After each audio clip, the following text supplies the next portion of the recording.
Hello बच्चों, मेरे YouTube channel Gurukul score में आपका स्वागत है। इस वीडियो में हम एक और इम्पोर्टेंट सेट 6 2022 को सॉल्व करने जा रहे हैं।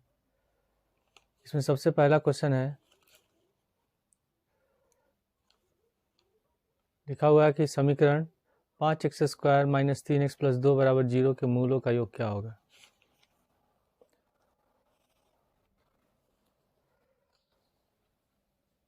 क्वेश्चन नंबर क है, समीकरण दिया हुआ है 5x² - 3x + 2 = 0 का मूल बताना है। तो जब कोई द्विघात समीकरण होता है x² + bx + c = 0 के रूप में, तो मूलों का योगफल होता है अल्फा + बीटा बराबर -b/a और गुणनफल होता है अल्फा × बीटा बराबर c/a। तो इसमें a बराबर कितना है, a बराबर है 5, b बराबर है -3 और c बराबर है 2। तो हमको इसमें निकालना है मूलों का योगफल। तो मूलों का योगफल अल्फा + बीटा बराबर होगा -b/a। तो फॉर्मूला माइनस से माइनस लगा देंगे और b बराबर कितना है -3, तो -3 ब्रैकेट में लिख देंगे और बटे तो a बराबर है 5, तो माइनस माइनस प्लस हो गया, कितना हो जाएगा आंसर 3/5।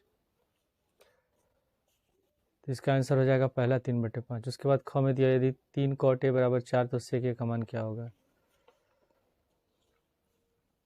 क्वेश्चन नंबर ख में लिखा है 3 cot a = 4, तो हमको बताना है सेक a का मान। तो 3 को ले जाएंगे दाएं साइड, तो cot a बराबर हो जाएगा 4/3, और जो cot होता है ये आधार और लंब का अनुपात होता है, यानी कि निकालना हमको क्या है, कर्ण निकालना है। तो पाइथागोरस प्रमेय से कर्ण बराबर हो जाएगा √ लंब का स्क्वायर प्लस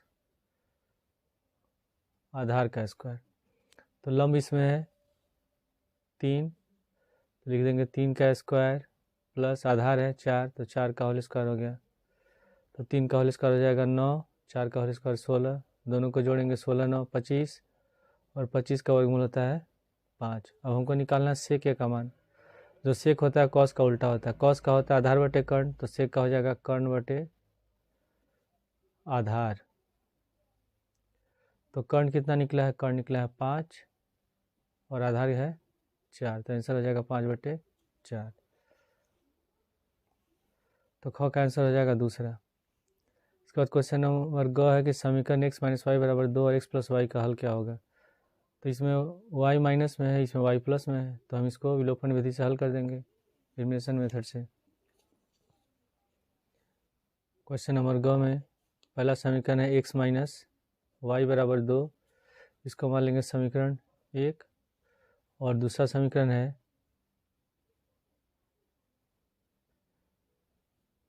दिया है x + y = 2, ये समीकरण 2, दोनों को जोड़ देंगे। समीकरण 1 तथा 2 को जोड़ने पर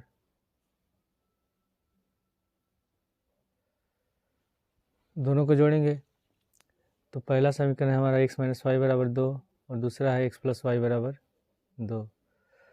तो -y + y कट गया, x और x जोड़ेंगे 2x, और 2 और 2 हो गया 4। तो x बराबर 4/2, 2 से 4 कट जाएगा 2 बार में, तो x का मान निकल गया 2। अब x का मान रख देंगे समीकरण 1 में 2 में, तो y निकल जाएगा, जो कितना आएगा 0 आएगा। लिखेंगे x का मान समीकरण 2 में रखने पर, समीकरण 2 में रखने पर, तो समीकरण 2 हम लोग का है x + y = 2 और x बराबर निकला है 2, तो इसमें 2 रख देंगे, तो 2 + y = 2 हो गया। तो y बराबर कितना हो जाएगा 2 - 2 = 0। तो x बराबर 2 और y बराबर 0। इसमें आंसर कौन सा होगा, सेकंड होगा, x बराबर 2 और y बराबर 0। उसके बाद घ में दिया है कि 1 से 9 तक की प्राकृतिक संख्याओं का माध्य क्या होगा, हमको माध्य निकालना है।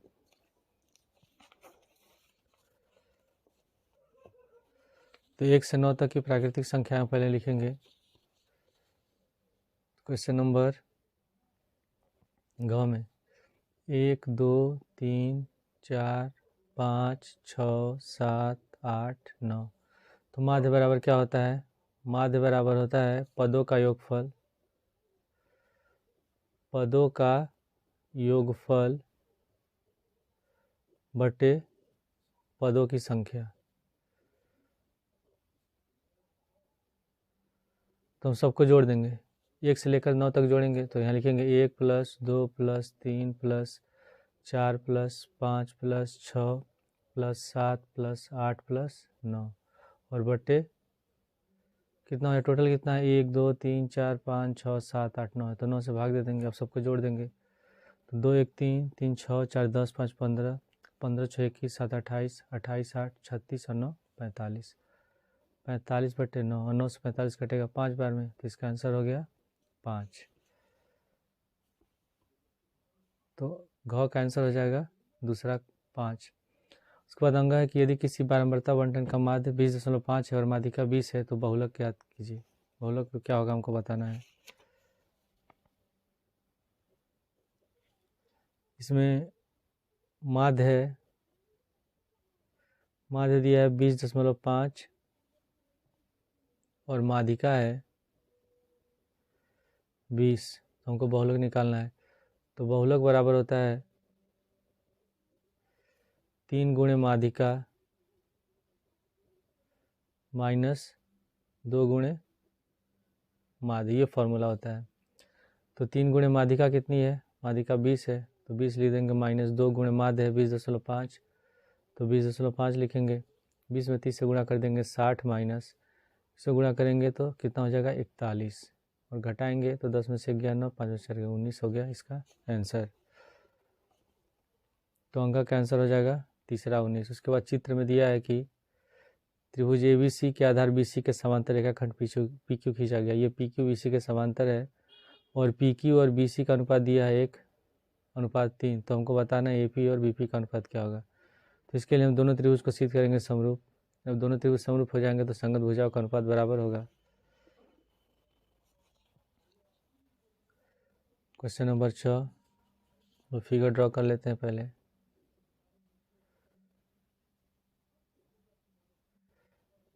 A B C P और Q दिया है।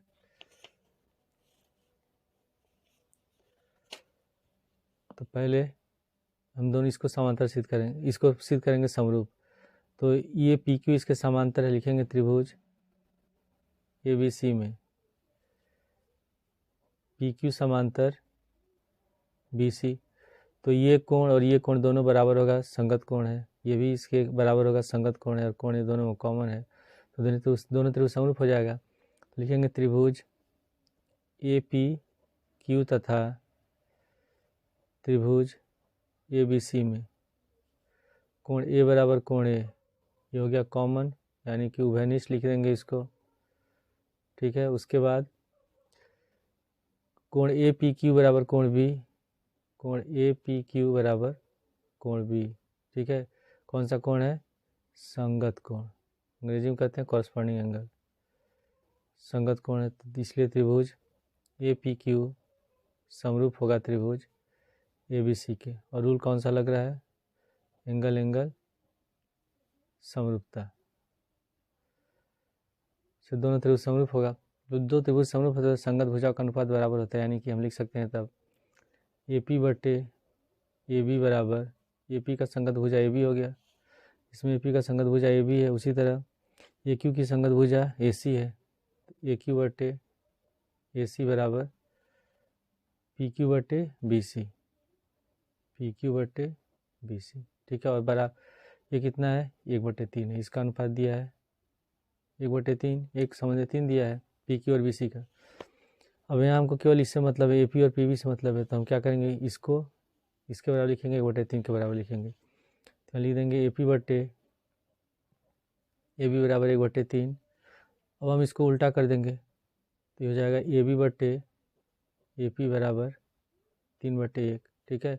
अब हम AB को क्या लिख सकते हैं, AB को लिख सकते हैं AP प्लस PB, तो इसको हम लिख देंगे AB को AP प्लस PB बटे AP बराबर 3 हो गया।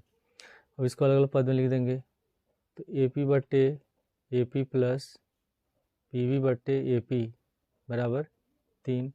AP से AP कट गया एक बार में, अब एक को ले जाएंगे दाएं साइड तो माइनस हो जाएगा, तो पी बी बटे ए पी बराबर हो जाएगा 3 - 1, तो पी बी बटे ए पी बराबर हो गया 2। और हमको इसमें निकालना है ए पी और पी बी का अनुपात, यानी कि ए पी ऊपर होगा पी बी नीचे होगा, तो इसके नीचे 1 छिपा है। ठीक है, जब हम इसको उल्टा करेंगे तो ए पी बटे पी बी बराबर हो जाएगा 1/2, यानी कि अनुपात कितना होगा, 1 और 2 का अनुपात होगा। और इसमें जो आंसर होगा वो तीसरा होगा, लेकिन इसमें आंसर जो दिया है वो आंसर शीट में ये थर्ड दिया है, सेकंड दिया है, क्वेश्चन आंसर गलत दिया है। इसका आंसर होगा तीसरा। इसके बाद दूसरे में दिया हुआ है कि यदि 27, 23, x - 4, x + 4, 15 और 3 का और 7 का माध्य 15 हो तो x का मान ज्ञात कीजिए।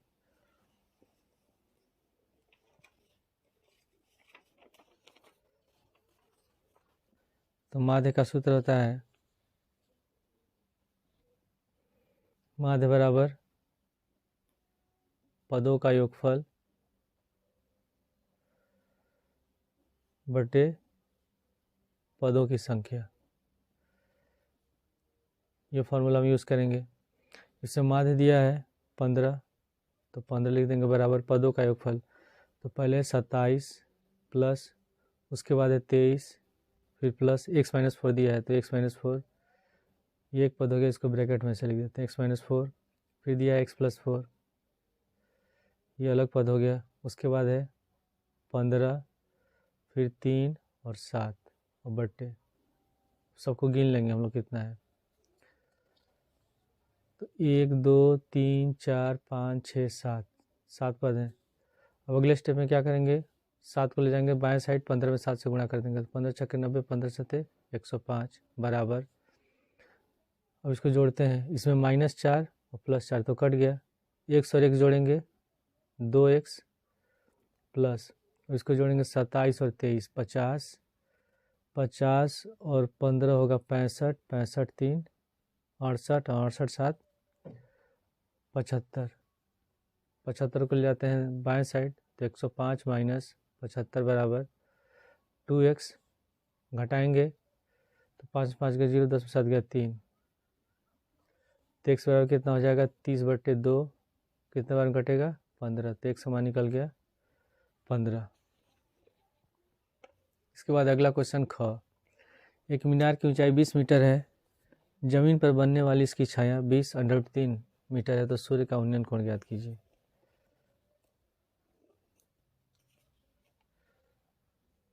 क्वेश्चन नंबर ख में पहले हम लोग फिगर बना लेते हैं। एक मीनार है जिसकी ऊंचाई है 20 मीटर और ज़मीन पर बनने वाली जो लंबाई है इसकी छाया जो है वो है 20√3 मीटर। तो हमको बतानी है उन्नयन कोण कितना होगा। इसका नाम देते हैं ए बी सी। तो मान लेते हैं ए बी मीनार है तथा इसकी छाया बी सी है, ठीक है। और उन्नयन कोण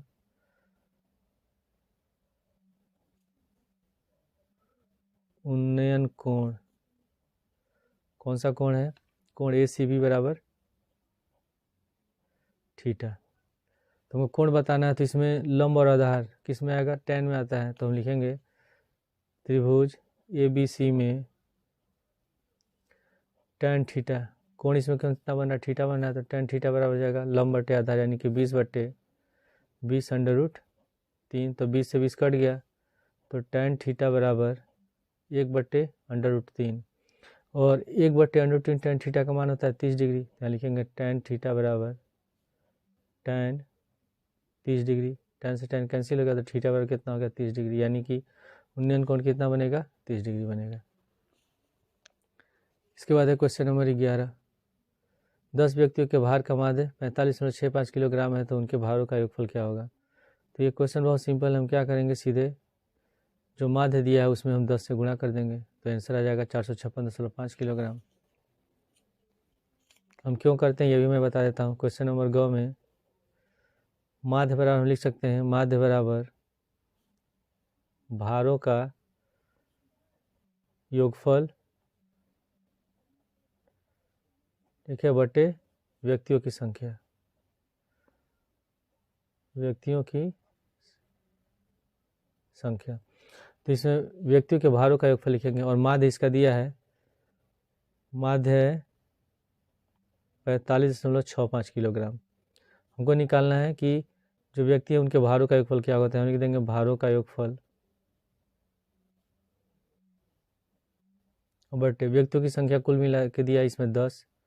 तो 10 को ले जाएंगे हम लोग दाएं साइड, इसमें गुणा कर देंगे, बाएं साइड ले जाएंगे तो 45.65 गुणे 10 बराबर हो जाएगा भारों का योगफल।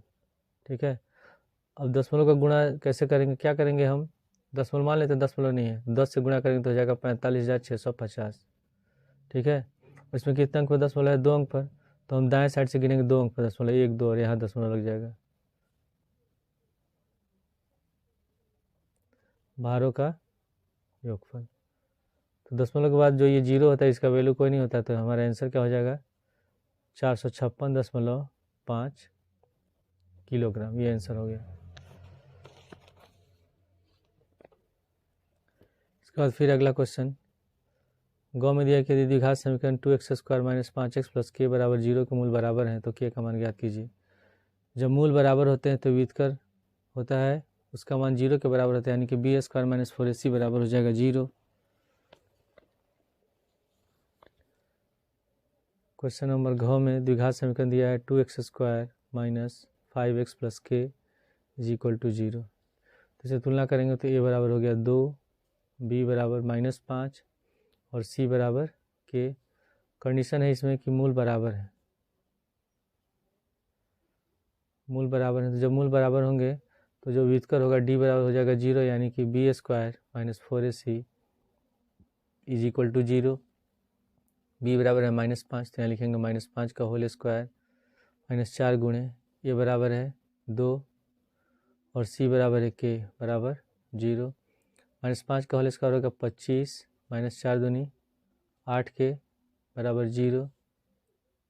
25 को ले जाएंगे दाएं साइड तो ये माइनस हो जाएगा, तो -8 के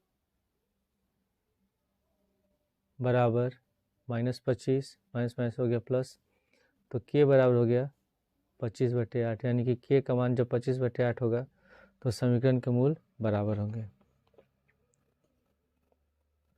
उसके बाद तीसरा क्वेश्चन, सभी खंड कीजिए। दो घनों में जिनमें प्रत्येक का आयतन 64 सेंटीमीटर क्यूब है के संलग्न फलकों को मिलाकर एक घनाभ बनाया जाता है, तो इससे प्राप्त घनाभ का पृष्ठीय क्षेत्रफल ज्ञात कीजिए। ये जो क्वेश्चन है लगभग हर एक सेट में ये क्वेश्चन दिया है, मतलब ये क्वेश्चन ज़्यादा इंपॉर्टेंट है। ठीक है, तीसरा का क। इसके पहले वाले भी किसी सेट में मैंने इसको सॉल्व कराया है, 2 या 3 बार इसको सॉल्व कर चुका है, मैंने कर दिया है इसको सॉल्व। तो क्वेश्चन नंबर 3 का क, इसमें दिया है कि एक घनाभ है जिसका आयतन दिया हुआ है 64 सेंटीमीटर क्यूब, और दो घनाभों ने दोनों को एक साथ मिला करके एक घन को मिला करके घनाभ बनाया जा रहा है। दो घन है, घनाभ नहीं सॉरी घन है, इनको मिला के घनाभ बनाया जा रहा है। तो इसका एक का आयतन दिया हुआ है 64 सेंटीमीटर क्यूब और दूसरे का भी 64 सेंटीमीटर क्यूब। तो जब दोनों को सटाया जा रहा है तो ये घनाभ बन जा रहा है, तो हमको बताना है इसका संपूर्ण पृष्ठीय क्षेत्रफल क्या होगा, या इसका पृष्ठीय क्षेत्रफल बताना है। अगर क्वेश्चन में केवल लिखा है पृष्ठीय क्षेत्रफल, मतलब हम संपूर्ण पृष्ठीय क्षेत्रफल निकालते हैं कभी भी। तो घन का आयतन है 64 सेंटीमीटर क्यूब, तो घन का आयतन का सूत्र होता है a क्यूब, यानी कि भुजा का क्यूब बराबर 64। जब क्यूब हटाएंगे तो इधर हो जाएगा घनमूल, यानी कि क्यूब रूट, 64 का क्यूब रूट हो जाएगा। और जब स्क्वायर रूट होता है, वर्गमूल होता है, तो हम 2 में से एक बाहर करते हैं, और जब क्यूब रूट होता है 3 में से एक बाहर निकालेंगे। तो 64 का हम अविभाज्य गुणनखंड कर सकते हैं, तो इसको लिख सकते हैं 2, ऐसे भी लिख सकते हैं 2 गुणे 2 गुणे 2 गुणे 2 गुणे 2 गुणे 2। इससे गुणा करेंगे 2 दूनी 4 दूनी 8 दूनी 16 दूनी 32 दूनी 64। तो यहाँ कितना छिपा है 3, तो 3 में से ये 3 से एक बाहर होगा, तो 1 2 बाहर हो गया, इसमें भी 1 2 बाहर हो गया, 2 दूनी 4 सेंटीमीटर। यानी कि जो घन है उसके प्रत्येक कोर की लंबाई 4 हो गया, तो ये भी 4 हो गया, यहाँ से यहाँ तक ये भी 4 हो गया, यानी कि टोटल लंबाई कितनी हो जाएगी तब 8। चौड़ाई भी 4 है और ऊंचाई भी 4 है। तो हम लिखेंगे तब घनाभ की लंबाई इसको लिख देते हैं L बराबर 4 + 4 8 सेंटीमीटर। उसके बाद चौड़ाई को B से सूचित करते हैं तो B बराबर 4 है, 4 सेंटीमीटर। उसी तरह ऊंचाई भी 4 ही है, ऊंचाई को सूचित करते हैं H से, H बराबर 4 सेंटीमीटर। तो घनाभ का पृष्ठीय क्षेत्रफल, केवल क्वेश्चन में लिखा है घनाभ का पृष्ठीय क्षेत्रफल मतलब संपूर्ण पृष्ठीय क्षेत्रफल। घनाभ का पृष्ठीय क्षेत्रफल तो सूत्र होता है 2 गुणे LB + BH + HL। तो इसका लंबाई कितना है, लंबाई है 8, चौड़ाई है 4 प्लस चौड़ाई और ऊंचाई दोनों 4 4 है तो 4 गुणे 4 प्लस उसके बाद ऊंचाई है 4 और लंबाई है 8। तो 2 गुणे 8 चौके 32, 4 चौके 16, फिर 8 चौके 32, इसको जोड़ेंगे 32 और 32 64 होगा, 64 में 16 जोड़ेंगे तो हो जाएगा 80, इसको गुणा करेंगे 160 सेंटीमीटर हो गया इस क्वेश्चन का आंसर। इसके बाद है नेक्स्ट क्वेश्चन,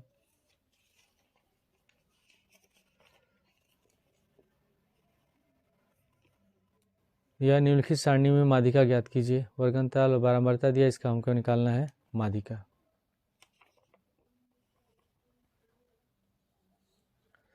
क्वेश्चन नंबर ख है वर्ग अंतराल और दिया है बारंबारता। तो जब हम माध्यिका निकालते हैं तो माध्यिका निकालने के लिए हम जो बारंबारता f रहता है उसको लिखते हैं, साथ ही साथ निकालते हैं संचयी बारंबारता। संचयी बारंबारता निकालते हैं और इसको हम सूचित करते हैं CF से।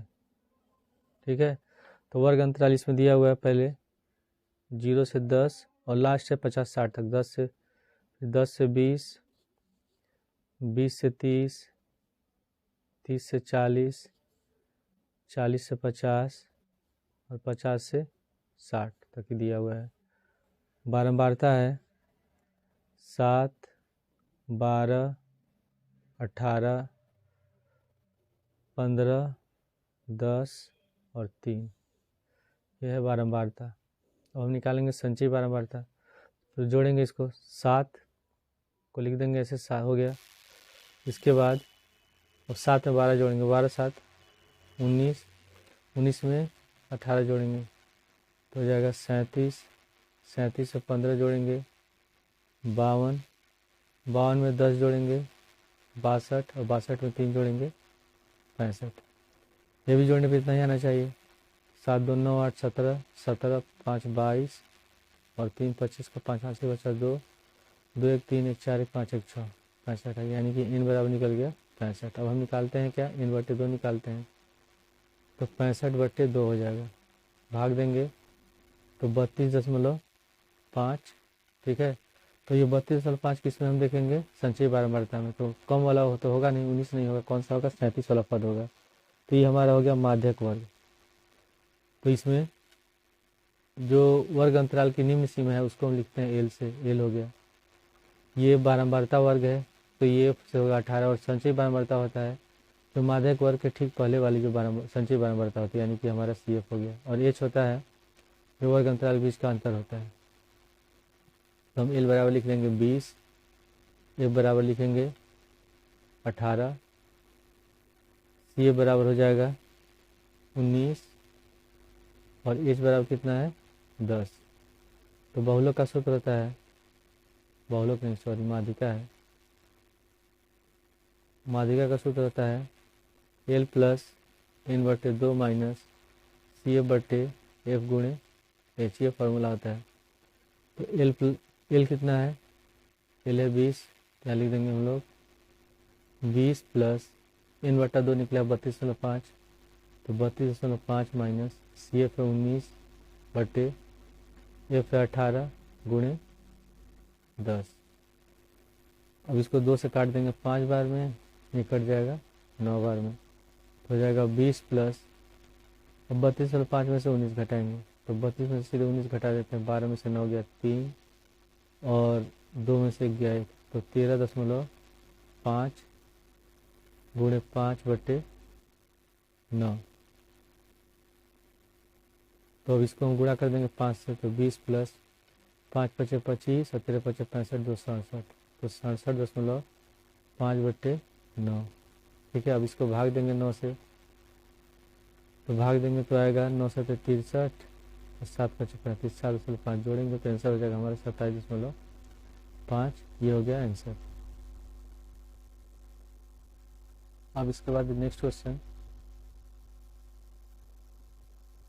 समीकरण x² - 7x + 12 = 0 के मूलों के व्युत्क्रम का योगफल ज्ञात कीजिए।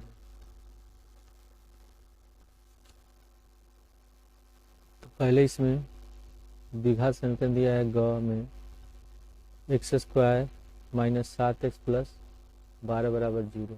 ठीक है, तो इसमें पहले हम मान लेते हैं अल्फा बीटा 2 मूल है, तो अल्फा प्लस बीटा बराबर हो जाएगा, पहले a बराबर हो जाएगा 1, b बराबर -7 और c बराबर 12। तो अल्फा प्लस बीटा बराबर होता है माइनस का b/a, तो माइनस लिखेंगे, और b बराबर -7, तो ब्रैकेट लिखेंगे -7/a बराबर 1, तो माइनस माइनस प्लस हो गया, 7 हो गया। अब निकालेंगे मूलों का गुणनफल, तो अल्फा बीटा बराबर होता है c/a, c है 12 और a बराबर कितना है 1 है, तो ये हो गया 12। और इसमें लिखा हुआ कि मूलों के व्युत्क्रम का योगफल ज्ञात करना है हमको। तो जो मूल है अल्फा और बीटा है, तो अल्फा का व्युत्क्रम हो जाएगा 1/अल्फा और बीटा का व्युत्क्रम हो जाएगा 1/बीटा, और दोनों का हमको योगफल बताना है। तो दोनों का एलसीएम लेंगे तो हो जाएगा अल्फा बीटा, और इसमें बीटा इसमें गुणा हो जाएगा, अल्फा इसमें गुणा हो जाएगा, तो बीटा प्लस अल्फा हो गया। अल्फा प्लस बीटा का मान है 7 और अल्फा गुणे में बीटा का मान है 12, तो इसका आंसर हो गया 7/12।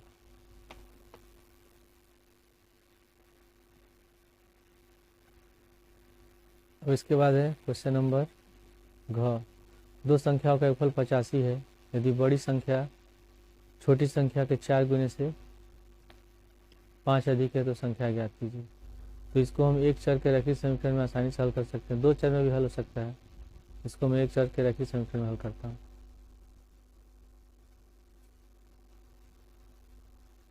तो क्वेश्चन नंबर है घ। कहेंगे माना पहली संख्या x है, तो दूसरी संख्या हो जाएगी, दूसरी संख्या 85 - x। क्योंकि अगर दो संख्याओं का योगफल 85 है, मान लेते हैं दो संख्याओं का योगफल 85 है, एक आ जाता है 20, तो दूसरा कितना होगा, 85 में से 20 घटाएंगे तभी तो दूसरा संख्या निकलेगा। उसी तरह अगर पहली संख्या x में लिखना चाहिए x है, तो दूसरी संख्या कितनी हो जाएगी, 85 में से x घटाएंगे, 85 - x। अब यहाँ लिखेंगे प्रश्नानुसार, क्वेश्चन में लिखा है कि यदि बड़ी संख्या छोटी संख्या के 4 गुने से 5 अधिक है, तो बड़ी संख्या अगर मान लेते हैं x है, तो बड़ी संख्या छोटी संख्या के 4 गुने से 5 अधिक है, तो बड़ी संख्या x हो गई। ये छोटी संख्या मान लेते छोटी संख्या के 4 गुने से, यानी कि 4 गुणे 85 - x से कितनी अधिक है, 5 अधिक है। तो अब x बराबर हो जाएगा, इसको गुणा कर देंगे 4 से 85 में, तो हो जाएगा 4 8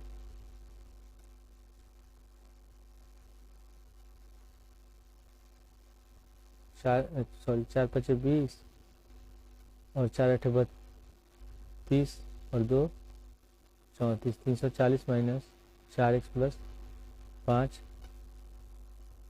-4x को इधर लाएंगे, तो 4x + x बराबर 340 और 5 जोड़ेंगे 345, तो 4x और x कितना हो जाएगा, 5x बराबर 345। ठीक है, तो x बराबर 345/5, 5 6 30, 5 9 45, तो x बराबर निकल गया 69, यानी कि बड़ी संख्या हो गई 69। तो छोटी संख्या कितनी हो जाएगी, छोटी संख्या कितनी है, 85 - x है, क्या लिखेंगे हम लोग, 85 - x, तो 85 माइनस 69, तो 15 में से 9 गया 6, 7 में से 6 गया 1, आंसर कितना हो गया 16। तो आंसर हो जाएगा 69 और 16। इसके बाद है क्वेश्चन नंबर 4, के का मान ज्ञात कीजिए जिसके लिए समीकरण 2x प्लस के वाई बराबर के और 3x प्लस 5y बराबर 7 का अद्वितीय हल है। तो अद्वितीय हल के लिए क्या कंडीशन होता है, अगर मान लेते हैं दो समीकरण है, पहले समीकरण को हम लिख लेते हैं। समीकरण दिया हुआ है 2x प्लस के वाई बराबर 1 और दूसरा दिया है कि 3x माइनस 5y बराबर 7।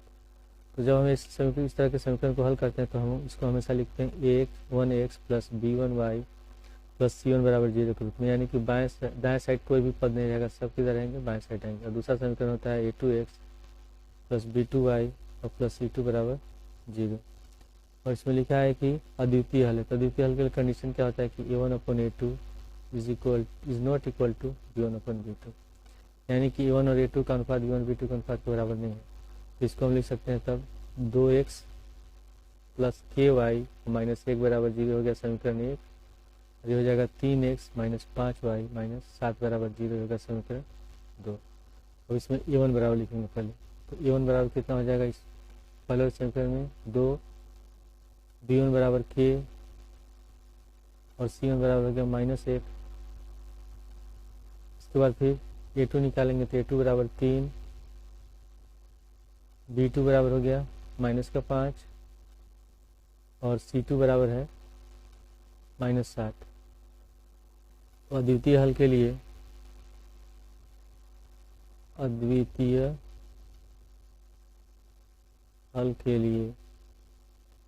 कंडीशन क्या है कि a1/a2 is not equal to b1/b2। तो इसमें a1 और a2 कितना है, a1 है 2 और a2 है 3, 2/3 नहीं बराबर है किसके, k/-5, माइनस ऊपर लिख देंगे k/5। इसको इधर ले जाएंगे, गुणा करें तो 5 दूनी 10 हो जाएगा, यानी कि 10/3 is not equal to minus k, तो k is not equal to minus 10/3, यानी इसका आंसर कितना हो जाएगा, k का मान माइनस 10/3 कुछ छोड़ के जितना भी मान हो उसके लिए समीकरण का द्वितीय हल होगा। तो ये हमारा क्वेश्चन का हो गया आंसर।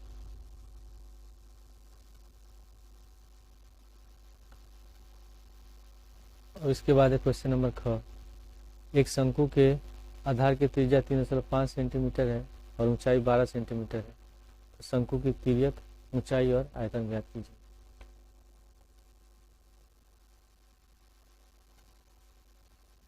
क्वेश्चन दिया एक शंकु है,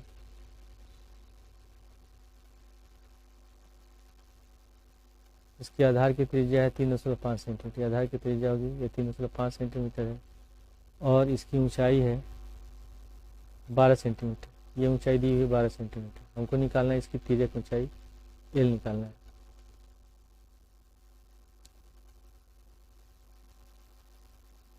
त्रिज्या आर बराबर है 3.5 सेंटीमीटर।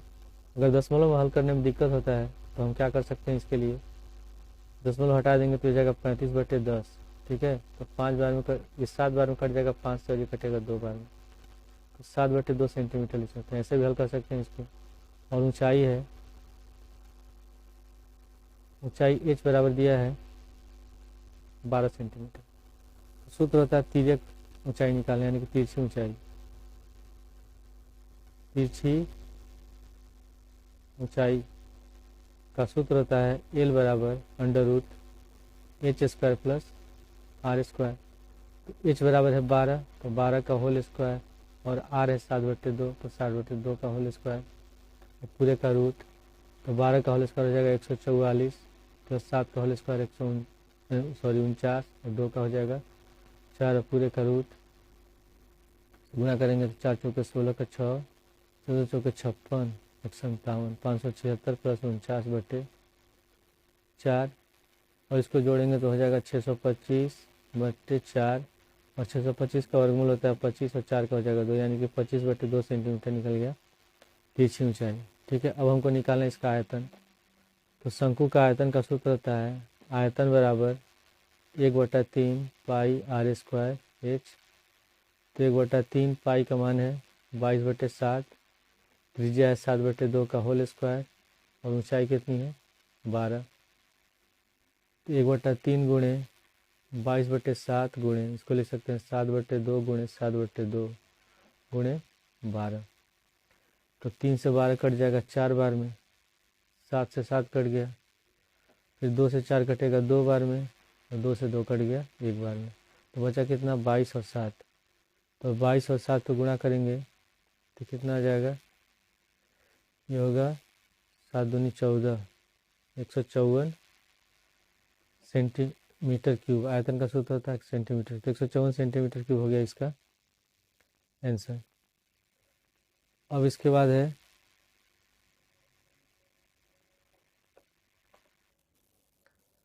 क्वेश्चन नंबर, ग तो करना नहीं है, स्टार लगा है। घ में दिया है कि बिंदु ए के निर्देशांक ज्ञात कीजिए जब ए बी वृत्त का व्यास है और जिसका केंद्र 2-3 है तथा बी का निर्देशांक है 1-4।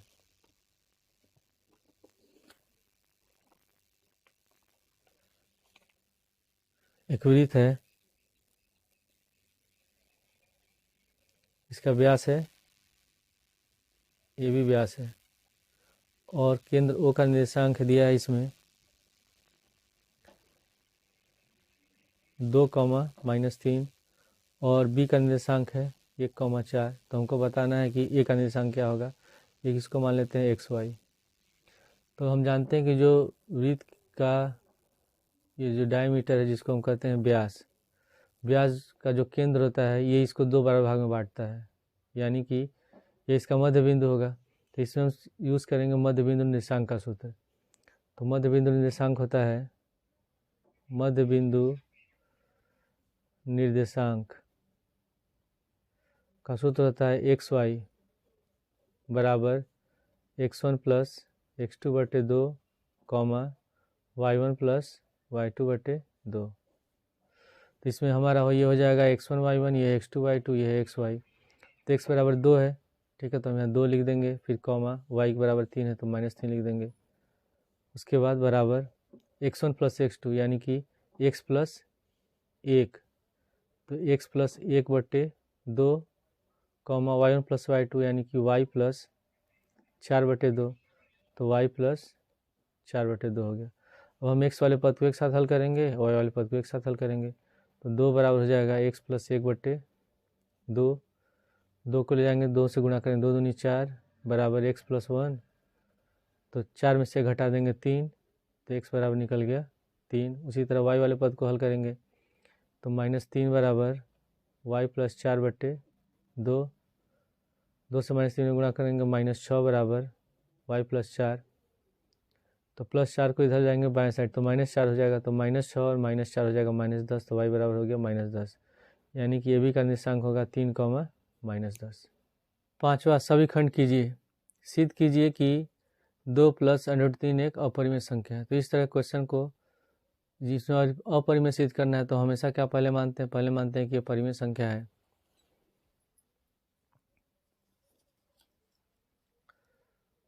पांचवा का क्वेश्चन नंबर क, पहले स्टेटमेंट लिखेंगे, माना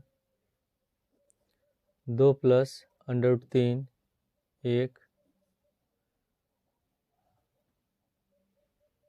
परिमेय संख्या है।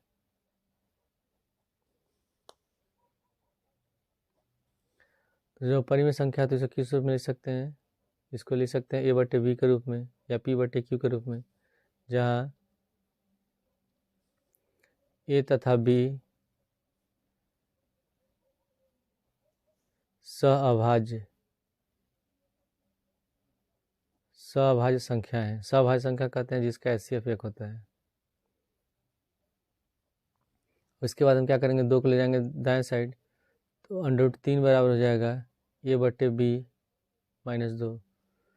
तो इसमें a, b और 2 क्या है, पूर्णांक है, तो हम लिखेंगे a तथा b पूर्णांक है, ठीक है। इसलिए ए बटे बी माइनस 2 एक परिमेय संख्या है।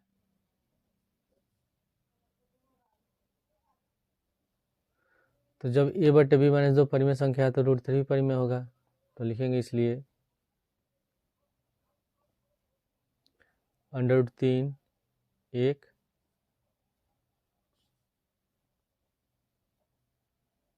परिमेय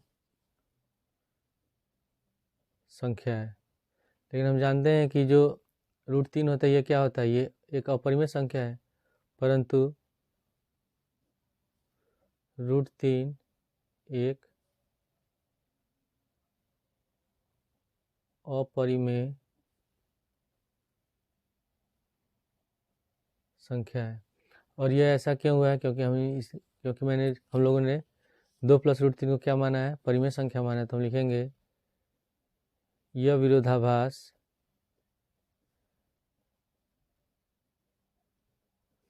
हमारी गलत कल्पना के कारण हुआ है, गलत कल्पना के कारण हुआ है। अतः 2 + √3 एक अपरिमेय संख्या है।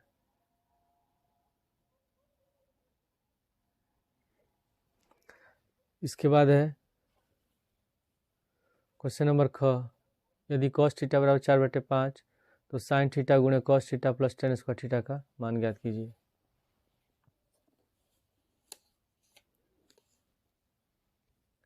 क्वेश्चन नंबर ख में दिया है cos थीटा बराबर 4/5, तो हम लोग को निकालना है sin थीटा गुणे cos theta plus tan square theta का मान क्या होगा। तो जो cos थीटा होता है किसका अनुपात होता है, ये होता है आधार और कर्ण का अनुपात होता है। यानी कि हमको निकालना क्या है, लंब निकालना है। तो पाइथागोरस प्रमेय से लंब बराबर होता है √ कर्ण का स्क्वायर माइनस आधार का स्क्वायर। तो कर्ण इसमें कितना है, कर्ण है 5 और आधार है 4, तो 5 का होल स्क्वायर माइनस 4 का होल स्क्वायर।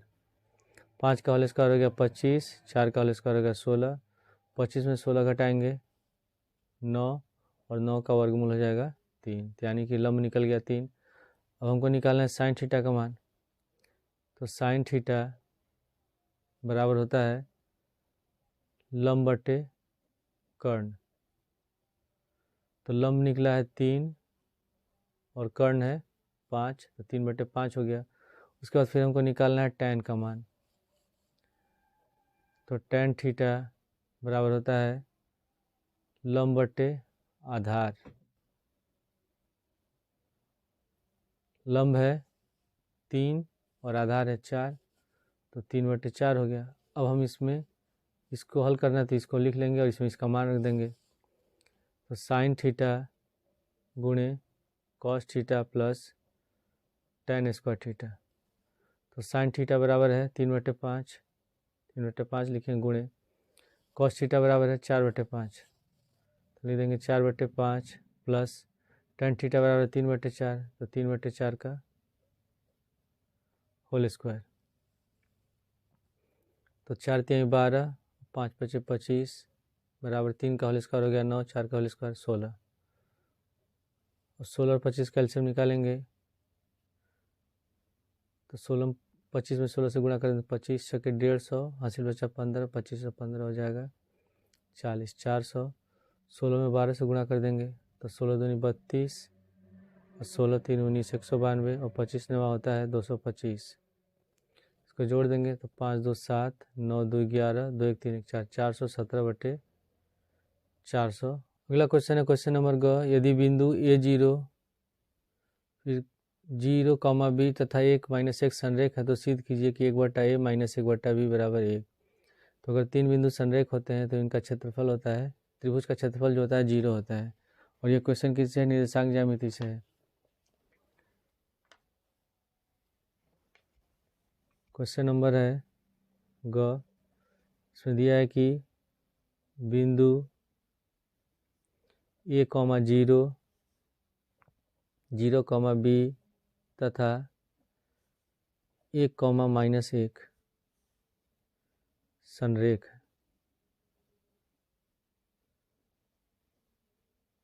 इस संरेख दिया हुआ है, तो इसको मान लेते हैं, ये जो बिंदु है ये होगा x1, y1 मान लेते हैं, इसको मान लेते हैं x2, y2, और इस बिंदु को मान लेते हैं x3, y3।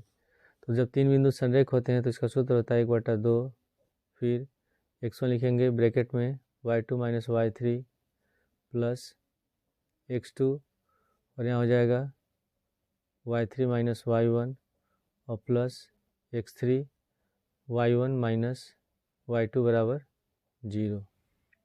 ये फार्मूला होता है।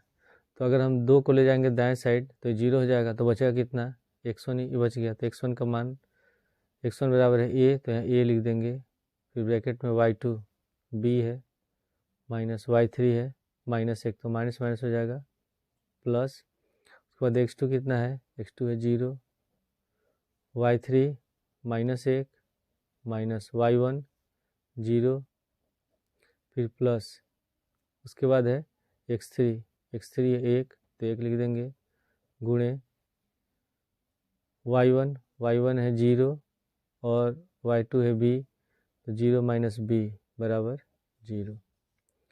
अब a से b में गुणा कर देंगे तो हो जाएगा ab, फिर b से 1 में प्लस a, फिर ये तो पूरा पर 0 हो गया, और यहाँ हो जाएगा -b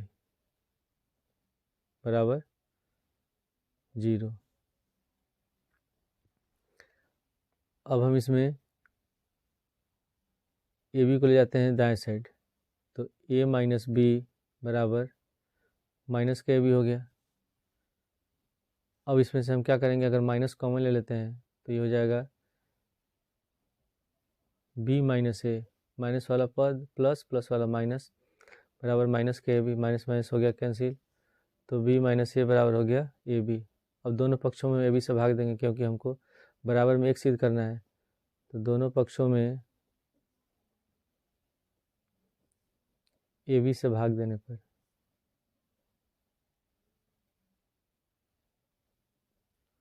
तो हो जाएगा b/ab माइनस a/ab बराबर ab/ab। तो ab से भी एक बार में कट गया, a से कट गया, b से भी कट गया, तो हम लोग को सिद्ध करना था 1/a माइनस 1/b बराबर 1। ये हो गया इस क्वेश्चन का आंसर। इसके बाद अगला क्वेश्चन घ में दिया हुआ है, निम्नलिखित बारहमासा सारणी में f का मान ज्ञात कीजिए यदि विद्यार्थियों का प्राप्त माध्य 25 है, और हम इसमें हमको f का मान निकालना है।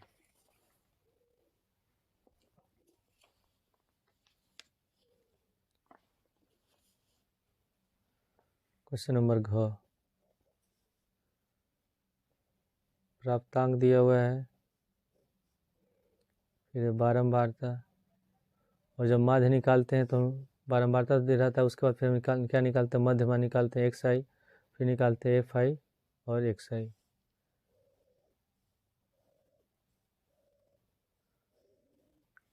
प्राप्तांक है इसमें 0 से 10, लास्ट में 40 से 50 तक दिया, 0 से 10 है, 10 से 20, 20 से 30, 30 से 40 और 40 से 50। बारंबारता है 6 f, फिर 6 है, 10 है और 5 है, और x1 है। x1 निकालने के लिए क्या करेंगे हम लोग, इन दोनों को जोड़ते हैं और 2 से भाग देते हैं, तो 0 10 जोड़ेंगे 10, 10 में 2 से भाग देंगे 5, समय 10 10 का अंतर, तो 10 जोड़ते जाएंगे तो 15 हो जाएगा, फिर 25, उसके बाद 35 और 45। इसके बाद हम इसको गुणा करेंगे, तो 6 5 30, फिर 15 में f से गुणा करेंगे 15f, 25 में 6 से गुणा करेंगे 150, 35 में 10 से गुणा करेंगे 350, और 45 में 5 से गुणा करेंगे 225। अब इसको जोड़ देंगे, f पद को अलग रखेंगे, बाकी इनको जोड़ेंगे, 6 6 12, 12 और 10 22 5 27, 27 प्लस f निकल गया सिग्मा fi। उसके बाद यहाँ लिखेंगे सिग्मा एफ आई एक्स आई। तो इसमें 15F को अलग रखेंगे और बाकी इस सबको जोड़ेंगे। तो इसको हम जोड़ेंगे तो ये हो जाएगा हमारा 755 और प्लस 15F। ठीक है, अब माध्य बराबर सूत्र होता है sigma F I x I upon sigma F I. माध्य इसका दिया है 25, तो 25 बराबर सिग्मा एफ आई एक्स आई है 755 प्लस 15F बटे और ये 27 प्लस F। अब हम क्या करेंगे, 27 से 25 से गुणा करेंगे। जब इसे गुणा करेंगे तो हो जाएगा ये 675, फिर 25 से F में गुणा करेंगे 25F बराबर 755 प्लस 15F। F वाले पद को ले जाएंगे बाएं साइड, 675 ले जाएंगे दाएं साइड, तो 25F माइनस 15F बराबर 755 माइनस 675। अब इसको घटा देंगे हम लोग, 25 में से 15 घटाएंगे बचेगा 10, तो 10F बराबर, और इसको घटाएंगे तो 5 से 5 गया 0, 15 से 7 गया 8, 80। तो F बराबर हो जाएगा 80 बटे 10, 8 बार में कट गया तो F का मान निकल गया 8। ये हो गया इस क्वेश्चन का आंसर।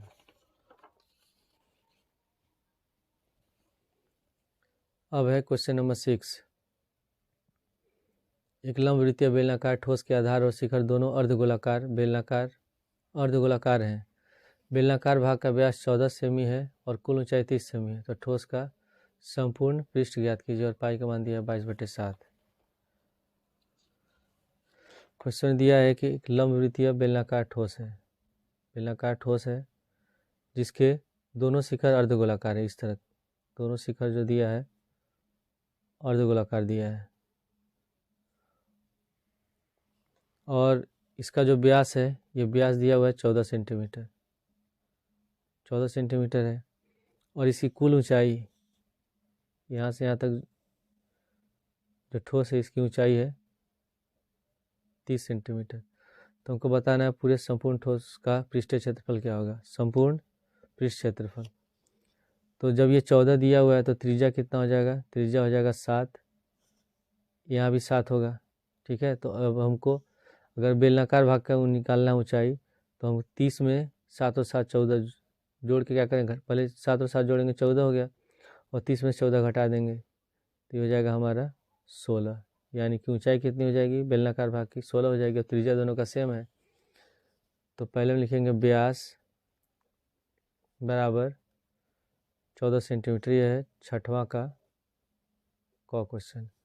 तो त्रिज्या R बराबर 14/2, 2 से 14 कट जाएगा 7 बार में, 7 सेंटीमीटर हो गया। इसके बाद बेलनाकार भाग की ऊंचाई, बेलनाकार भाग की ऊंचाई H बराबर हो जाएगा, कुल ऊंचाई 30 है तो 30 माइनस 7 प्लस 7, तो 30 माइनस 14 घटाएंगे हो जाएगा 16 सेंटीमीटर। ठीक है, अब हमको निकालना है ठोस का संपूर्ण पृष्ठीय क्षेत्रफल। तो ठोस का संपूर्ण पृष्ठीय क्षेत्रफल बराबर क्या लिखेंगे, इसमें 2 बेलनाकार भाग है तो लिख सकते हैं इसमें 2 गुणे 2 अर्धगोला है। ठीक है, बेलनाकार भाग तो एक ही है, तो एक अर्धगोले को हम क्षेत्रफल निकाल के 2 से गुणा करें तो दोनों का निकल जाएगा। तो 2 गुणे 1 अर्धगोला का पृष्ठीय क्षेत्रफल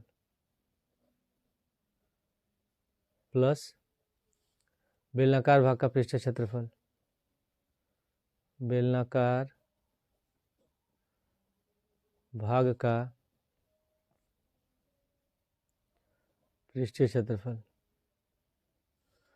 तो 2 गुणे अर्धगोला का पृष्ठीय क्षेत्रफल का सूत्र होता है 2πr², और प्लस जो बेलन होता है इसका पृष्ठीय क्षेत्रफल का सूत्र होता है 2πrh। इसे गुणा कर देंगे हो जाएगा 4πr² बराबर प्लस 2πrh। तो इस तरह क्वेश्चन में अगर जो कॉमन होता है उसको हम कॉमन लेते हैं तो आसानी से सॉल्व हो जाएगा। इसमें कॉमन क्या है, 2πr कॉमन है, तो 2πr कॉमन ले लेंगे, यहाँ बच जाएगा 2, एक आर तो बाहर हो गया, आर बच गया 2r, और यहाँ बच जाएगा h। अब सबका मान रखते हैं, तो 2 गुणे पाई का मान है 22/7, त्रिज्या है 7, फिर 2 गुणे आर तो 2 गुणे 7, और ऊंचाई कितनी है 16 है, तो यहाँ 16 लिख देंगे। 7 7 कट गया, तो 22 में 2 से गुणा करेंगे, 22 दूनी 44, फिर गुणे 7 दूनी 14, और 14 में 16 जोड़ेंगे, कितना हो जाएगा 30 हो गया। ठीक है, अब इसको गुणा करेंगे तो 4 3 12, 4 3 12 13, 1320 सेंटीमीटर हो गया, स्क्वायर हो गया इस क्वेश्चन का आंसर। अगला क्वेश्चन, क्वेश्चन नंबर ख। इस क्वेश्चन में बहुत ज़्यादा मिस्टेक है, वो मैंने सुधार किया है। इसमें लिखा होगा कि त्रिभुज, लिखा हुआ था ABC, लेकिन यहाँ होगा त्रिभुज ACB समरूप है त्रिभुज APQ। इसके अनुसार हम सॉल्व करेंगे तभी हमारा आंसर आ पाएगा। तो पहले हम क्वेश्चन को, इसमें जो भुजा का मान दिया उसको हम लिख लेंगे पहले। क्वेश्चन नंबर ख में चित्र बना लेते हैं हम लोग। यहाँ लिखा हुआ है BCAPQ। BC बराबर है 8 सेंटीमीटर, उसके बाद PQ बराबर है 4 सेंटीमीटर, और BA बराबर है 6.5 सेंटीमीटर, और AP बराबर है 2.8 सेंटीमीटर। तो हमको बताना है CO और AQ का मान क्या होगा। तो क्वेश्चन में दिया है कि त्रिभुज ACB समरूप है त्रिभुज APQ के, समरूप है।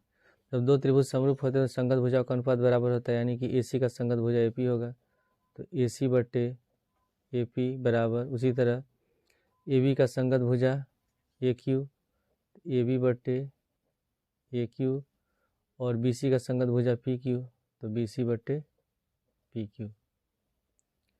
AC बराबर है, AC हमको निकालना है तो AC लिख देंगे, बटे AP बराबर है 2.8, तो 2.8 बराबर AB है 6.5, EQ निकालना है बराबर BC है 8 और PQ है 4, तो 4 से 8 कट गया 2 बार में। अब हम इसको लिख सकते हैं कि AC/2.8 बराबर 6.5 बटे AQ बराबर 2। अब एक बार इसको 2 के बराबर लिखेंगे, एक बार इसको 2 के बराबर लिखेंगे, तो लिखेंगे AC/2.8 बराबर 2, तो AC बराबर हो जाएगा 2.8 में 2 से गुणा करेंगे तो 28 दूनी 56, यानी कि 5.6 सेंटीमीटर। उसी तरह 6.5 बटे AQ बराबर 2 है, तो AQ का मान निकालना है, तो AQ को ले जाएंगे दाएं साइड, 2 को ले जाएंगे बाएं साइड, तो 6.5 बटे 2 बराबर AQ, तो AQ बराबर हो जाएगा, भाग देंगे तो 2 3 6, 5 में होगा तो 2 10, तो 3.25 सेंटीमीटर हो गया इस क्वेश्चन का आंसर। इसके बाद है क्वेश्चन नंबर ग। दिया कि 2 अंकों की एक संख्या में अंकों का योग 9 है, तो संख्या के अंकों को परस्पर बदलने से प्राप्त संख्या दी गई संख्या 27 अधिक है, तो संख्या ज्ञात कीजिए। तो इसको हम 2 चर के रैखिक समीकरण भी हल कर सकते हैं और 1 चर के रैखिक समीकरण भी हल कर सकते हैं। तो मैं इसको 1 चर के रैखिक समीकरण में हल कर देता हूँ। तो इसमें क्वेश्चन नंबर ग में मान लेते हैं, माना इकाई अंक x है, जैसे कि मान लीजिए 54 लिखा है, तो इसमें दोनों को जोड़ेंगे तो कितना आ जाएगा 9। तो अगर एक संख्या 5 है, दूसरी कितनी होगी, 9 में से 5 घटाएंगे तभी 4 निकलेगा। तो इसमें अगर इकाई अंक x है और इसमें अंकों का योगफल 9 दिया है, तो दहाई अंक कितना हो जाएगा, दहाई अंक होगा 9 - x। ठीक है, तो अगर 54 लिखा है तो मतलब ये दहाई है, 4 इकाई है, तो इसको लिख सकते हैं 10 × 5 + 4। तो उसी तरह दहाई अंक को 10 से गुणा कर देंगे तो लिखेंगे संख्या बराबर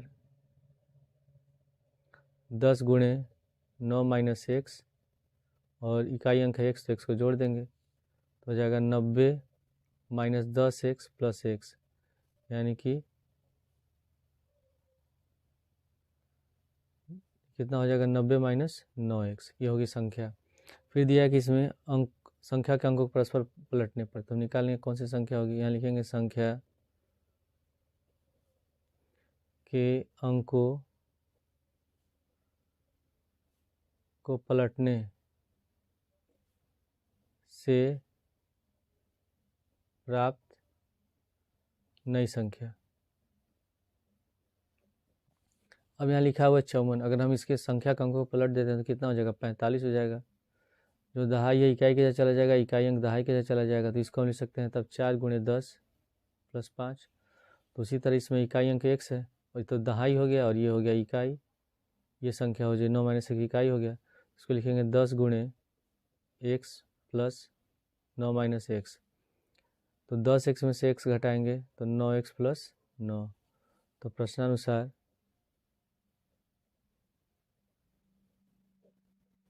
इसमें लिखा है कि संख्या के अंकों को परस्पर बदलने से प्राप्त संख्या दी गई संख्या से 27 अधिक हो जाती है। यानी कि जो संख्या होगी वो उससे कितनी अधिक होगी? 27 अधिक हो जाएगी। तो प्रश्नानुसार हम क्या करेंगे? पहले लिखेंगे जो हमारी संख्या है कितनी है? 90 - 9x, 90 - 9x।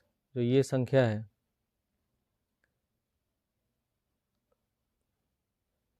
संख्या के अंकों परस्पर बदलने से प्राप्त संख्या दी गई संख्या 27 अधिक हो जाती है। यानी कि जो ये संख्या है ये 27 अधिक हो रही है।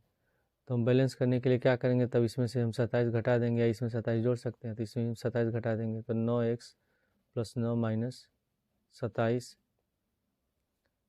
अब इसमें x वाले पद को इधर लाते हैं, 90 को उधर जाते हैं, तो माइनस का 9x + 9x इधर जाएगा तो -9x बराबर 90 में से 9 है, यहाँ 27 घटाएंगे तो 27 में से 9 घटाएंगे 18 -18 और 90 इधर जाएगा तो ये भी हो गया -90। तो -9x - 9x -18x, इसको जोड़ेंगे तो हो जाएगा -108, कट गया माइनस प्लस, तो x बराबर 108/18 कितने बार में कटेगा? 6 बार में। तो x बराबर निकल गया 6। ठीक है, हम संख्या निकालेंगे। तो संख्या हमारी क्या है? संख्या है 90 - 9x। तो लिखेंगे 90 - 9x, तो 90 - 9 × 6, x बराबर 6 निकला है। तो 90 - 54 और 90 में से 54 घटाएंगे तो 10 में 4 गया 6 और 8 में 5 गया 3, 36 हो गया इस क्वेश्चन का आंसर। अब इसके बाद है क्वेश्चन नंबर घ। एक चिड़िया 80 मीटर ऊंचे पेड़ पर बैठी है। पृथ्वी के तल के किसी बिंदु से चिड़िया का उन्नयन कोण 45 डिग्री है। चिड़िया क्षैतिज दिशा में इस प्रकार उड़ती है कि पृथ्वी तल से ऊंचाई समान रहती है। तो 2 सेकंड बाद उसी बिंदु से चिड़िया का उन्नयन कोण 30 डिग्री हो जाता है। तो चिड़िया के उड़ने की चाल ज्ञात कीजिए और √3 का मान दिया है 1.732।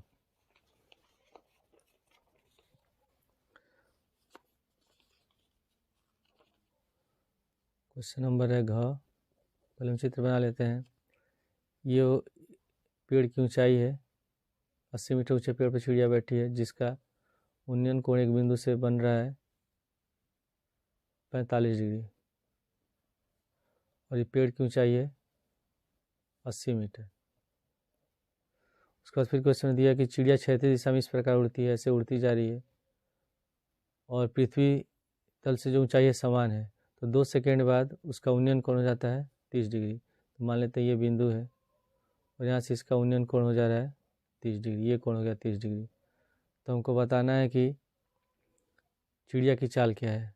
तो A B, ये बिंदु हो गया C, ये हो गया D, इसको मान लेते हैं E।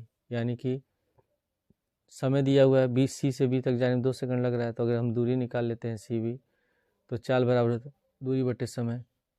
तो AB भी कितना होगा? AB हो गया 80 मीटर। ठीक है, इसको मान लेते हैं हम Y और इसको मान लेते हैं हम लोग X। तो हमको Y निकालना है तो पहले हम लिखेंगे, पहले त्रिभुज ECD में हल करते हैं। त्रिभुज ECD में कितना डिग्री बन रहा है इसमें? 45 डिग्री। तो tan 45 डिग्री बराबर EC बटे CD, EC बटे हो जाएगा CD। tan 45 का मान होता है 1 और EC कितना है? 80 है, 80 बटे CD है X। तो X बराबर हो गया 80 मीटर। ठीक है, अब इसके बाद हम त्रिभुज ABD में, इस पूरे त्रिभुज में हल करेंगे। त्रिभुज ABD में इसमें कितना बन रहा है? 30 डिग्री। तो tan 30 डिग्री बराबर हम क्या लिख सकते हैं, ए बी बटे बी डी, ए बी बटे बी डी। tan 30 का मान होता है 1/√3। ए बी है 80 और बी डी हो जाएगा x + y, और हम कर देंगे क्रॉस मल्टीप्लाई, तो x + y में 1 से गुणा कर देंगे तो होगा x + y, और √3 से 80 में गुणा कर देंगे तो 80√3। अब x बराबर कितना है, 80 निकला है, तो एक हम x का मान रख देंगे, तो 80 + y बराबर 80√3। अब ब्रैकेट में रीजन लिखेंगे समीकरण 1 से, और इसको मान लेते हैं समीकरण 1। अब 80 को ले जाएंगे दाएं साइड, तो y बराबर हो जाएगा 80√3 - 80। इन दोनों में 80 कॉमन है, 80 को कॉमन ले लेते हैं तो हो जाएगा √3 - 1। और क्वेश्चन में दिया √3 का मान 1.732 दिया है -1, तो घटाएंगे तो हो जाएगा 80 गुणे 0.732, और जब हम इसको गुणा करेंगे तो गुणा करने पर हमारा आएगा 58.56 मीटर। ठीक है, और हमको निकालना है चाल, तो चाल बराबर होता है दूरी बटे समय।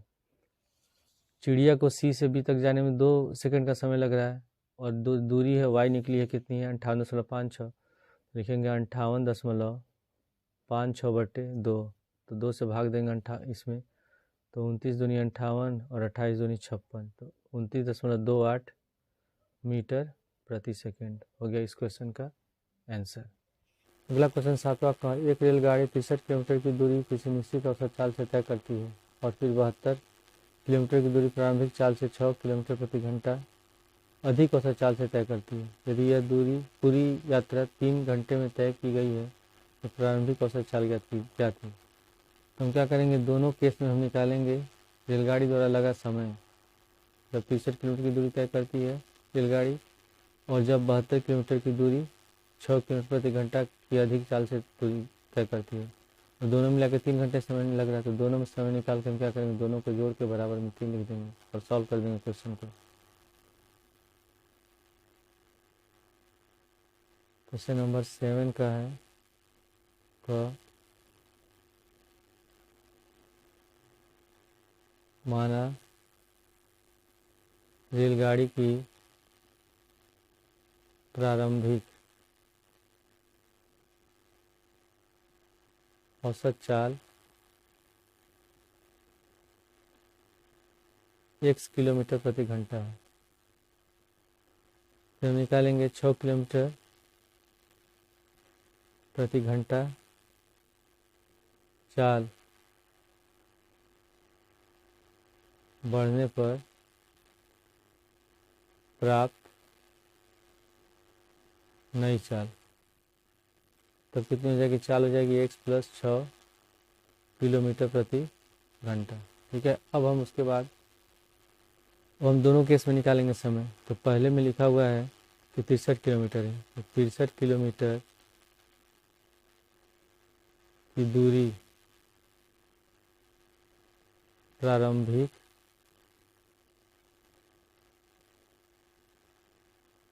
चाल से तय करने में लगा समय।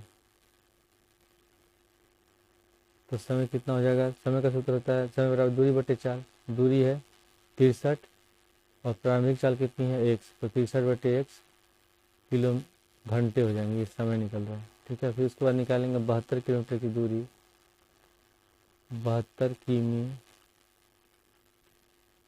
की दूरी बढ़ी हुई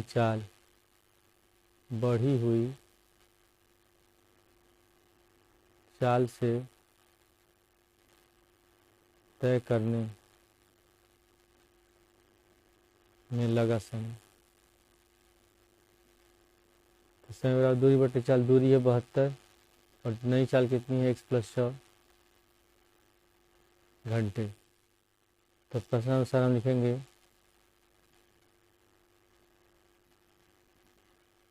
63 कुल 3 घंटे समय लग रहे हैं। तो पहला समय है हम लोग का 63/x, तो 63/x प्लस दूसरा हो जाएगा 72/x प्लस 6 बराबर कुल समय है 3।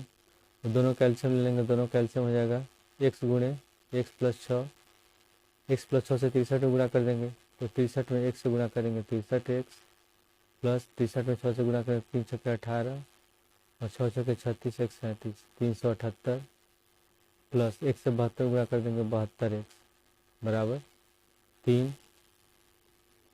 अब 63x और 72x को जोड़ेंगे तो 3 2 5 और 6 7 13 135 x प्लस 378 बटे इसमें गुणा करेंगे तो x स्क्वायर प्लस 6x बराबर 3। अब इन दोनों पद को ले जाएंगे 3 से गुणा कर देंगे तो 135x प्लस 378 बराबर 3x स्क्वायर और 3 छक्के 18 प्लस 18।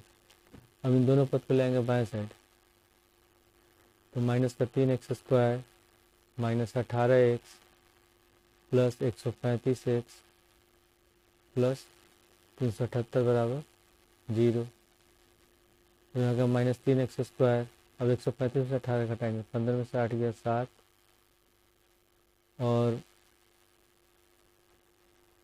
फिर उसके बाद यहाँ हो जाएगा 12, 12 में से 1 गया 1 यानी कि ये हो जाएगा माइनस का 117x और प्लस 378 बराबर 0। और फिर से घटा कर चेक कर लेते हैं 135 में से 135 में से कितना घटाएंगे 18, 15 से 8 गया 7 तो में से जाएगा 117, सही है 117 x हो जाएगा। अब इसके बाद इसमें से सब में से कॉमन ले लेंगे माइनस का 3, माइनस 3 कॉमन ले लेंगे तो हो जाएगा x स्क्वायर और ये होगा प्लस में, प्लस में है तो माइनस कॉमन लेंगे तो माइनस 3 3 9 और 3 9 27 39x और माइनस 3 एकम 3 3 दूनी 6 और 3 6 18 126 बराबर 0 हो जाएगा x square minus 39x minus 126 बराबर 0। और गुणनखंड करने के लिए 126 में गुणा करेंगे x स्क्वायर से हो जाएगा 126 x स्क्वायर, ठीक है। अब 39x को ऐसे तोड़ना है कि जोड़ने घटाने पर 39 हो जाए, गुणा करने पर 126 हो जाए, इससे निकालेंगे 126 का भाज्य गुणनखंड तो 2 से 2 6 12 2 3 6 फिर 2 से नहीं 3 से 3 दूनी 6 3 एकम 3 फिर 3 से 7 बार में फिर 7 से 1 बार में तो 3 7 21 और 21 दूनी 42 तो 42 में 3 घटाएंगे 39। इसको लिख सकते हैं x square minus 42x plus 3x minus 126 बराबर 0। दोनों में कॉमन है x तो x कॉमन ले लेंगे x माइनस 42 और इन दोनों में 3 कॉमन है हो जाएगा x माइनस 42 बराबर 0। तो x माइनस 42 और x प्लस 3 बराबर 0 तो एक बार लिखेंगे x माइनस 42 बराबर 0 या x प्लस 3 बराबर 0 तो x बराबर हो गया 42 और x बराबर माइनस 3। तो रेलगाड़ी की चाल तो माइनस में होगी नहीं तो ये अमान्य हो जाएगा। तो रेलगाड़ी की चाल कितनी हो जाएगी x बराबर 42 किलोमीटर प्रति घंटा। इसके बाद अगला क्वेश्चन है, ये हमारे सिलेबस में है ही नहीं, ख भी नहीं करना। ख का अथवा दिया है कि एक समजाओ त्रिभुज ABC में भुजा AB बराबर भुजा AC है तथा बिंदु B से भुजा AC पर BD लंब है तो सिद्ध कीजिए कि BC स्क्वायर बराबर 2AC गुणे DC।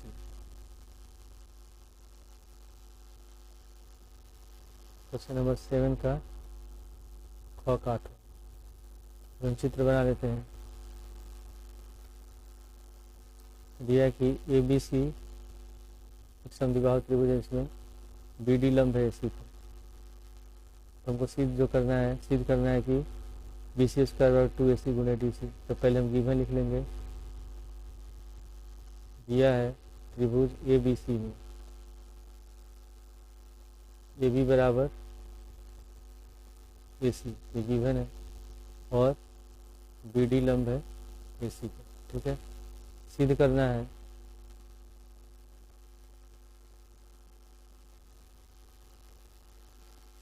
है कि BC स्क्वायर बराबर 2AC गुणे DC।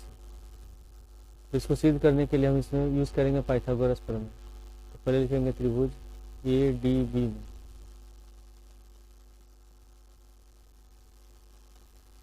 त्रिभुज A B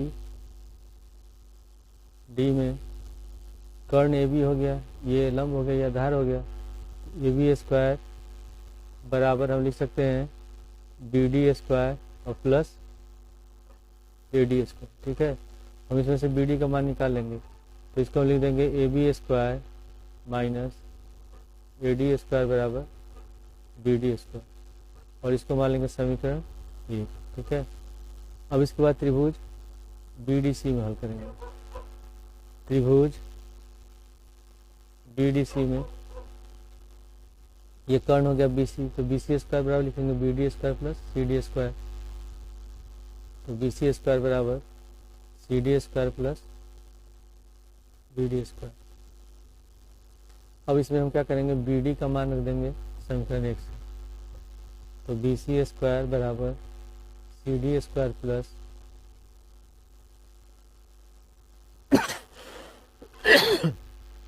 A B square minus A D square, लिखेंगे समीकरण 1 से। अब इसके बाद बी सी स्क्वायर बराबर यह D C square plus, question में दिया है कि ए बी सी समद्विबाहु त्रिभुज मतलब ए बी और ए सी दोनों बराबर है, तो ए बी हम क्या लिख सकते हैं, ए सी लिख सकते हैं, क्या लिख देंगे A C square minus A D square. ठीक है, अब ए सी जो है उसको लिख सकते हैं हम लोग A D plus C D. ठीक है, क्या हो जाएगा बी सी स्क्वायर बराबर D C square plus A C को हम क्या लिखेंगे, ए सी को लिखेंगे A D plus D C का whole square minus A D square, तो बी सी स्क्वायर बराबर हो गया डी सी स्क्वायर, अब इसको तोड़ देंगे प्लस बी का होल स्क्वायर पर, तो A D square plus D C square minus minus में प्लस हो जाएगा plus 2 A D D C minus A D square.